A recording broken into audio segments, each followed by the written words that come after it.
Big changes coming for those on supervised release after federal prison this November. If you've got a loved one in federal prison or facing federal prison, the United States Sentencing Commission proposed an amendment that changes supervised release to focus on rehabilitation and not punishment. Beginning on November 1st, supervised release will no longer be automatic. If a federal district court judge sentences an inmate facing federal prison to a term of supervised release, they're going to need to say why, like in the statement of reasons. For those in federal prison with a term of supervised release after November 1st, conditions aren't going to be cookie cutter anymore. They're going to need to fit the crime and the defendant. The United States Sentencing Commission's guideline amendment to supervised release means that they're looking for shorter terms of supervised release. No longer are defendants facing federal prison going to automatically get the maximum term of supervision. Early termination could come quicker too, because now after November 1st, you don't have to wait a year to ask for early termination of supervision. And finally, technical violations like missing curfew or check-ins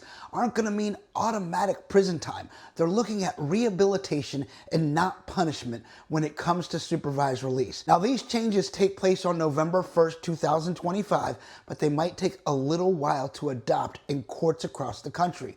But the judges and the lawyers were talking about it just last week at an American Bar Association conference in Georgia. What do you think about these changes to supervised release? Sound off in the comments. At federalprisontips.com, we help the justice impacted navigate the federal prison system, from indictment to reentry and everywhere in between. If you or a loved one is in federal prison or facing federal prison, please like, share, and subscribe.